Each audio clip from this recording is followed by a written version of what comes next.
There is a quiet cruelty hidden in human desire.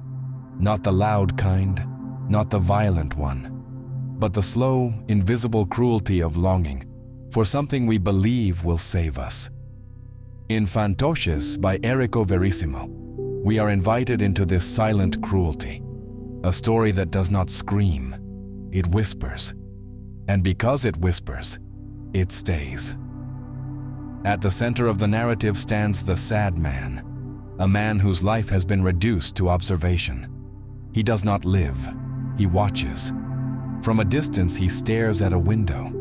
Inside that window, a young woman exists. Or at least, he believes she exists in the way he needs her to. She becomes his sun, not because she warms him, but because she illuminates the darkness he refuses to face within himself. Every day, he constructs a fantasy, a story, a lie dressed as hope. He believes she sees him. He believes her gaze meets his with affection, understanding, perhaps even love. He believes this without evidence, without confirmation, without reality. And that is the first truth this story reveals. Human beings do not fall in love with people. They fall in love with projections.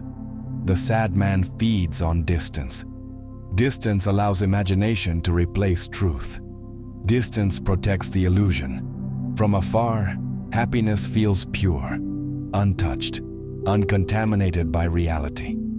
He convinces himself that if he only gets closer, happiness will become real, tangible, possessible. But the father of the young woman, carrying the weight of lived years, delivers a sentence sharper than any blade. Happiness is good only from afar. When you approach it, it dissolves. The sad man hears the words, but he does not understand them. Not yet. Because understanding requires loss. When he finally dares to cross the distance, reality strikes with indifference.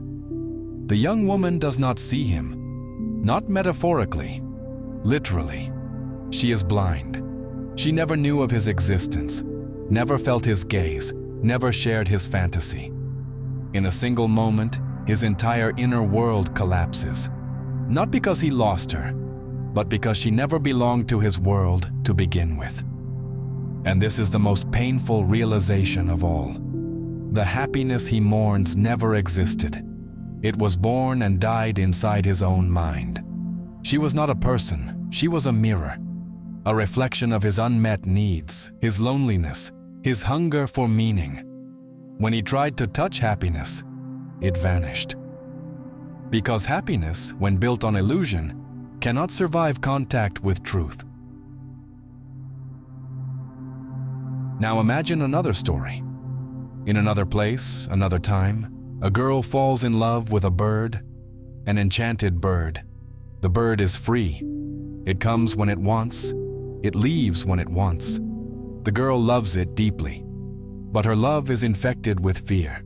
Fear of loss, fear of absence, fear that freedom will take the bird away forever. She confuses love with ownership, care with control, presence with permanence. And so, in desperation, she commits the oldest mistake in human history. She cages the bird. She believes that by possessing it, she will preserve the magic. That by trapping it, she will make happiness eternal. But the enchantment was never in the bird itself.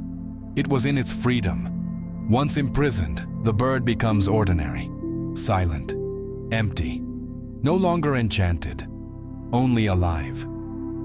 The girl destroys the very thing she loved by trying to keep it. Because some things exist only while they are allowed to leave. These two stories are not separate. They are the same wound, told in different languages. The sad man wants happiness to belong to him. The girl wants love to stay. Both fail. Because happiness is not static, and love is not property. The moment we attempt to own what was meant to move, we kill it. From a psychological perspective, both characters suffer from the same condition: idealization.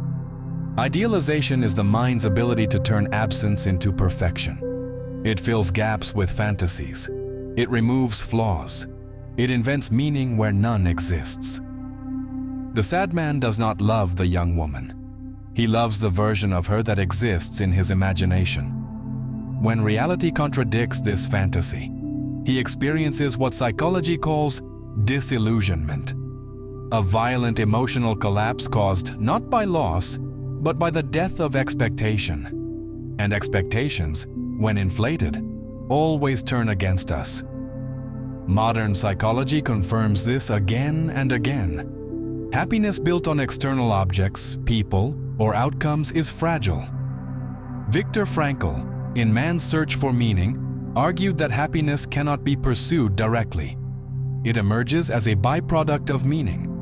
Those who chase happiness obsessively often suffer the most, because happiness resists being hunted. On a neurological level, the brain betrays us gently, then brutally. Dopamine, the neurotransmitter of desire and anticipation, spikes not when we possess something, but when we imagine obtaining it. The chase feels better than the capture. When reality fails to deliver the imagined reward, the brain experiences reward prediction error, disappointment, emotional pain. The amygdala activates. Stress hormones rise. The body reacts as if something essential has been taken away.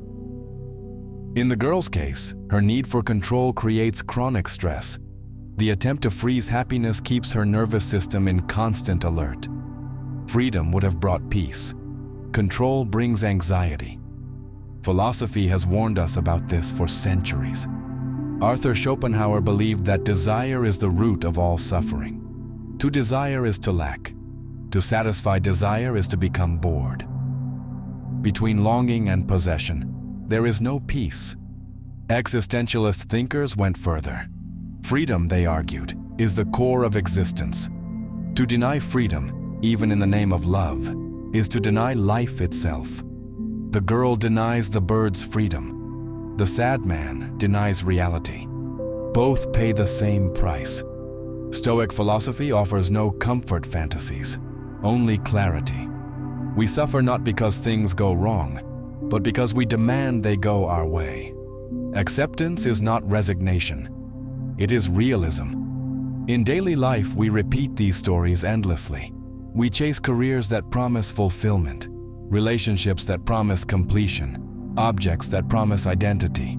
Social media amplifies the illusion: perfect lives, perfect bodies, perfect happiness. But perfection is staged, curated, empty. The more we compare, the more we suffer. Barry Schwartz described this as the paradox of choice. Too many options, too many expectations, too much pressure to be happy. And the result is not joy. It is paralysis. True happiness is not found by chasing, controlling, or possessing. It appears quietly when we stop fighting reality.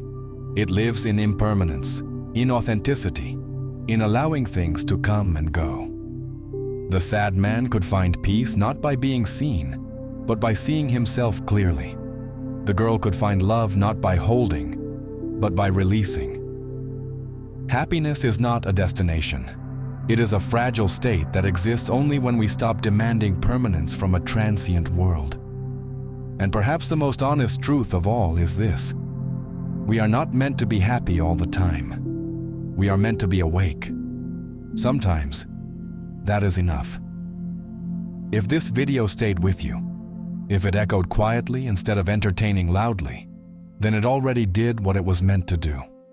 By watching, by being here, you're already supporting this space more than you imagine.